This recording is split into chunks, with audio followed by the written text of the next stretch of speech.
Yeah. How you doing? My name is Tim Norton, and we are at another 19th century vintage baseball game. We've been at this for 14 years, and I want to tell you some quick background on it. One, it's a very fascinating era, 19th century baseball, we are the Providence Grays, and we are named for the 1884 first world champions, and they played the New York Metropolitans in 1884 and won the first, what was then called the Baseball Championship of America. Now in 1884, you had no pitching mound. The pitcher threw from only 50 feet away on flat ground. And 1884 was important for more than the Grays winning that year. It was the first year that the pitcher could take the arm up over the shoulder. Prior to that, you had to throw kind of sidearm, and you could not come up over the shoulder. And so once pitchers could raise the arm and come over the top, then at that point the game really took off, and obviously it led to the pitching area, which became a mound, be pushed back. Back in 1998, when I'd read about the Providence Grays, I learned more about them, decided I wanted to start a team in tribute. The original goal was to have one game in 1998. So we got all wool uniforms, authentic reproductions, if that's not an oxymoron. Bats that look just like and were the same standards as the old bats, found the right balls or made them, and played barehanded. The thing about this game, it's barehanded, except for the catcher. So we're out there catching line drives with our bare hands. Do you have to be crazy? Absolutely. Are you going to get hurt? Yeah. But that's the reason we do this. It's not because we like to get hurt or be crazy. It's because we want to present this game as accurately as we can. And as you watch this, we're in year 14. Hope to be around a lot longer. And if you want to find out more about the Providence Grays, go to our website, Providence Grays, G-R-A-Y-S, providencegrays.com. Find out more and learn more about the early history of baseball. You'll enjoy it if you're a real fan. Thanks for listening. My name's Toby Wheeler. I'm going to be umpiring the Providence Grays game today. Strike zones. There's two zones. There's a high zone and a low zone. When the batter gets up, he requests a zone, and then I call it out. I say batter request high or batter request low. The high zone is from waist up like chest or shoulder, basically my call.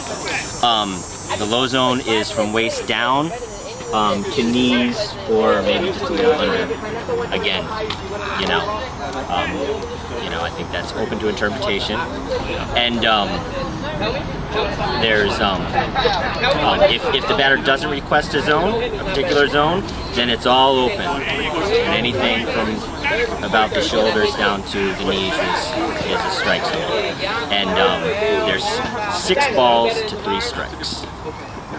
So, so it can be 5 and 2. And foul ball doesn't count as anything. It's just a foul ball, unless of course somebody catches it. I'm gonna probably bounce around because it's never really truly organized. We'll start with the batter. Before you take your first pitch, you call your zone, high or low. High is shoulders to waist, low is waist to knees. As I've explained to the umpire, the waist is really big. So we're not here to stand here and take walks. So you call your zone before the first pitch. Once the pitcher starts his motion, you're done. He can ask you first time through. After that, it's your job to tell him whether you want high or low. Once you take a pitch, it's going to be an open zone. You don't call a zone. 6 balls, 3 strikes. Fouls are not strikes. Hit by a pitch, you don't take a base. Hit by a pitch and the ball's in the strike zone, it could be called a strike. Hit by a pitch, it could be a ball. You cannot advance on a hit by a pitch as a base runner. Open leading, open stealing kind of leads to that. Drop third strike. You don't have to run, but you're fair game. If the bases are loaded, drop third strike. The catcher can step on home, go to third, go to second, go to first. It's a force. If you're forced, like a modern game force, drop third strike, you have to go. Otherwise, you can be put out. How that works out. That's pretty much the batting. As far as fielding goes, only the catcher can wear a glove in this game. Where's your first baseman? Playing first. This is the ball we're going to use. So you guys kind of throw it around a little bit here, just so you can kind of see what's going on. Warm-ups. Than the one we were using. Warm-ups in the first inning only. No warm-ups between innings. There's no throwing the ball around after a strikeout or a put-out. None of that throwing the ball around stuff. It's strictly a vintage.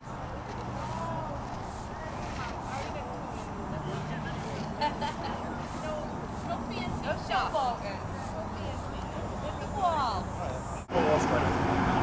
Battery request low.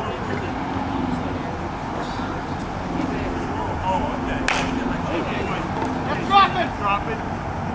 Back, take a turn! Back, go! Come on. You're down! Batter, runner's out. One down. Battery request low, go.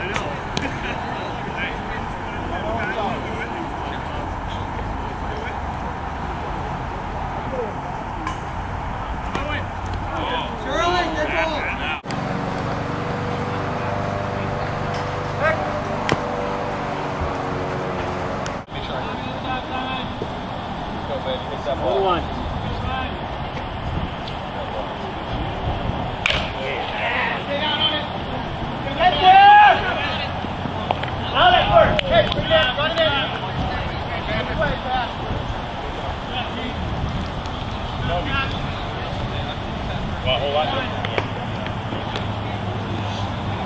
Righty!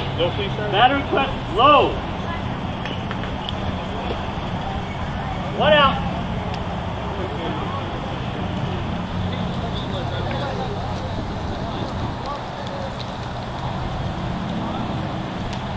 Outside. One out.